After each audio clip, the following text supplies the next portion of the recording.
दुमका कोषागार से करोड़ों रुपए की अवैध निकासी के मामले में लालू यादव की ओर से जमानत अर्जी की सुनवाई अब 11 दिसंबर को होगी। अगर लालू प्रसाद को जमानत मिलती है तो वो आज जेल से बाहर आ सकते थे। विधानसभा के विशेष सत्र की अंतिम दिन। सत्र के आखिरी दिन किसान विरोधी बिल को लेकर पूरा विपक्ष एकजुट दिखा। सदन के बाहर विभिन्न मांगों को लेकर राजद, कांग्रेस, भाकपा माले के विधायकों ने सदन के बाहर जमकर प्रदर्शन किया और सरकार विरोधी नारे लगाए।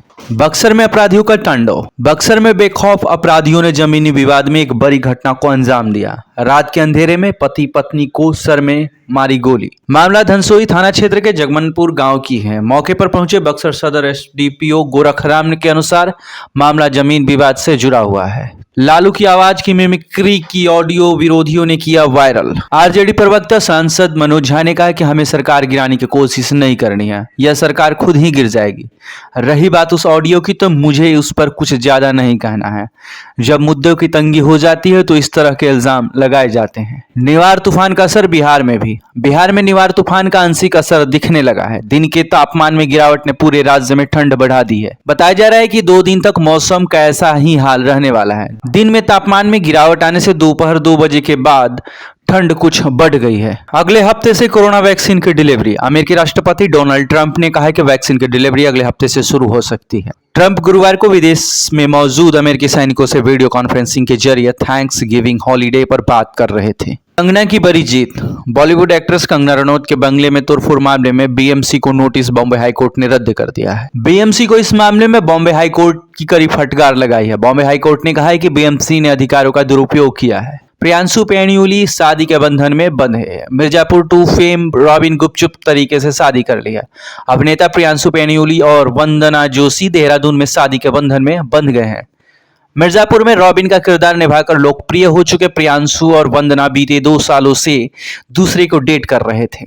आज आएंगे जीडीपी के आंकड़े। आज जीडीपी के आंकड़े जारी होने वाले हैं। इतिहास में पहली बार मंदी। ज्यादातर अर्थशास्त्रियों और रेटिंग एजेंसियों ने सितंबर माह में जीडीपी 5 से 10% तक निगेटिव रहने यानी इसमें गिरावट का अनुमान लगाया है। दिल्ली जाने पर अड़े किसान। दिल्ली पुलिस ने शुक्रवार सुबह सिंधु बॉर्डर पर कुछ किसानों से बात की है। पुलिस ने किसानों को वापस जाने की अपील की और कोरोना नियमों का पालन करने को कहा। हालांकि किसान दिल्ली जाने पर अड़ गए हैं और पुलिस की बात नहीं मान रहे हैं। शादी के लिए नई गाइडलाइन।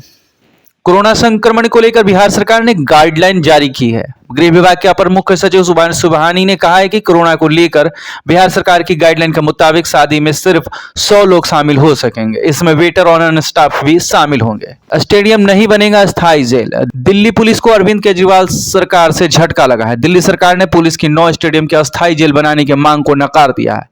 दिल्ली पुलिस ने किसानों के प्रदर्शन के कारण अस्थायी जेल की मांग की थी। राजधानी एक्सप्रेस से 14 रोहिंग्या गिरफ्तार। कटिहार रेल मंडल से अगरतला नई दिल्ली स्पेशल राजधानी एक्सप्रेस से यात्रा करे 14 विदेशी नागरिकों को गिरफ्तार किया है। गिरफ्तार सभी विदेशी रोहिंग्या बताए जा रहे हैं। गिरफ्तार आरोपी बांग्लादेश का कॉक्स बाजार स्थित रेफ्यूजी कैंप से भाग कर अवैध तरीके से भारत पहुंचे थे। सिर पर गेंद लगने से हुई थी क्रिकेटर की मौत। आज के ही दिन 27 नवंबर 2014 को भी एक ऐसी घटना हुई जब ऑस्ट्रेलिया के बल्लेबाज फिलिप ह्यूज का एक मैच के दौरान सिर में बाउंसर से चोट लगने से निधन हो गया। हालांकि यह इस तरह की पहली घटना नहीं है। इंडिया को मिला 375 रनों का विशाल लक्ष्य। ऑस्ट्रेलिया ने इंडिया के जीत के लिए 375 रनों का लक्ष्य दिया है।